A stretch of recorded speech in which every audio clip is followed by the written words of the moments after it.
Kerala story trailer release అయినప్పుడు ఏమో ఇది మొత్తం కల్పిత కథ అది ఇది అని ఇష్టం మంచిగా మాట్లాడిండ్రు కదా, చాలా మంది చాలా రకాలుగా మాట్లాడిండ్రు. ఇప్పుడు ఒక ఎగ్జాంపుల్ చూపిస్తాం మీకు. కేరళ స్టోరీ కంటే దాని బాబుంది.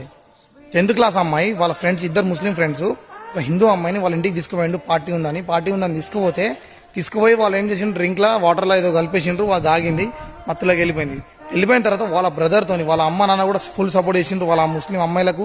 వాళ్ళ బ్రదర్తోనేమో అత్యాచారం చేపించింది. అమ్మాయిని చేపించిన తర్వాత ఏమైతే ముద్ద ఉడిచిపోయింది. అందుకోసం మేము చెప్తా ఉన్నాం, లవ్ జిహాద్ అనేది వాళ్ళు ఒక ప్లాన్ ప్రకారం చేస్తారు. మేము దాని గురించే మొత్తుకుంటున్నాం. కానీ దీని మీద ఏ లంజగొడుకు మాట్లాడరు, ఎవరు మాట్లాడరు, ఇన్ఫ్లుయెన్సర్ కూడా మాట్లాడరు, గవర్నమెంట్లో అయితే ముడ్డ కూడా పట్టించుకోరు. మా లాంటి వాళ్ళు మాట్లాడితే ఈ కామెంట్ తెంగుతా ఉంటారు అక్కడి నుంచి ఇక్కడి నుంచి. చూడండి ఇప్పుడు ఏం జరుగుతుంది అనేది. ఇప్పుడు కానీ ఈ వీడియో షేర్ చేస్తారా మీ ఇష్టం. ఇప్పుడు దీనికంటే ఏం చెప్పాలి.